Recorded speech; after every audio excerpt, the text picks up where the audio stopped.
Earthworms occupy almost every gram of temperate pasture soil. Each moves a handful of grams of earth in its lifetime. Taken together, over a century, they have turned over the top 3 meters of every continent where the climate permits. The common night crawler, Lumbricus terrestris, is the earthworm of the European meadow and garden, now introduced across the temperate world. An adult is 110 to 200 millimeters long, 4 to 8 inches, with a muscular segmented body, a pale pink hydrostatic skeleton, and no lungs. The animal breathes through its skin and must stay moist or die.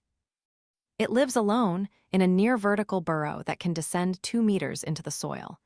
Individuals in captivity have reached 6 years of age.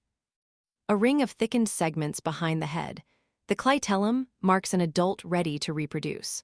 The worms are hermaphrodites and pair up at the soil surface on warm, damp nights. Over 6,000 species of terrestrial earthworm have been described globally.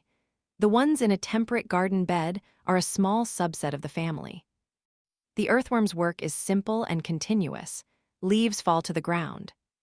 The worm pulls fragments down into its burrow at night and deposits them, digested and mixed with mineral soil, as a small tube of cast material at the surface.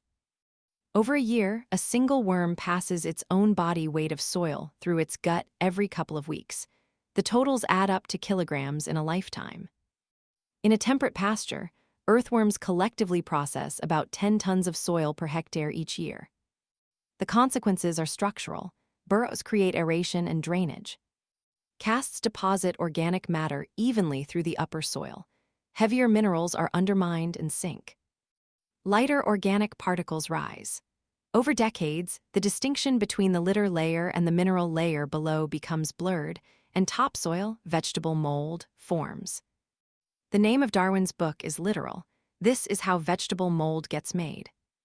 The book is Darwin's last, The Formation of Vegetable Mold Through the Action of Worms, with observations on their habits, published in 1881 by John Murray of London.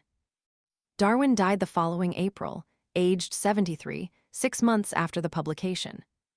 The book is the product of 40 years of observation at his house in Kent.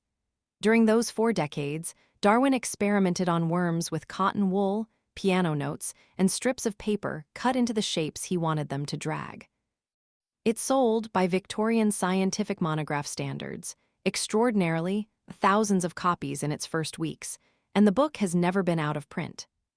The central evidence in the book is a paving stone.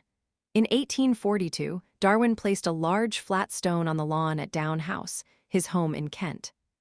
He measured its height above the soil.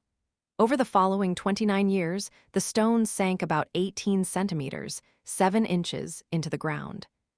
Not because of its weight, but because the earthworms below were bringing soil up to the surface as castings, in a slow, patient undermining. 2.2 millimeters a year.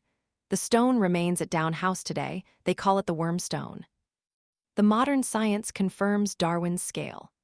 A 2013 review by Blouin and colleagues in the European Journal of Soil Science formalized the term that now describes what Darwin had observed: ecosystem engineer. The review documented the worm's contribution to pedogenesis, soil structure, water regulation, nutrient cycling, primary production, climate regulation, and pollution remediation. In 2019, Helen Phillips and an international team of over 100 researchers published a paper in Science synthesizing earthworm data from over 7,000 sites in 57 countries.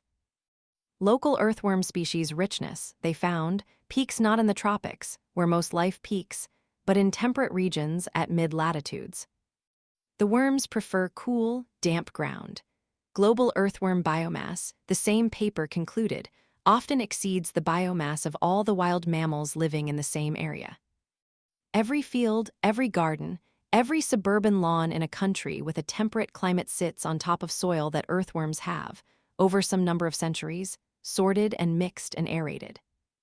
The Darwin approach to the animal, 40 years of patient observation of a thing most of his colleagues considered beneath their attention, is the register this channel works from. The worm is not a creature anyone shouts about. As a category of animal, it is a numerical argument. Small multiplied by enough becomes geological. Darwin, in the last paragraph he wrote on the subject, put it plainly. It may be doubted whether there are many other animals which have played so important a part in the history of the world. No scene of an earthworm at work would look, to our eyes, like a scene. The action happens underground, at night, in darkness, one mouthful at a time. But the ground we walk on has passed through their bodies. Next, a smaller engineer still. This one built its body from chalk, and its ancestors built the cliffs.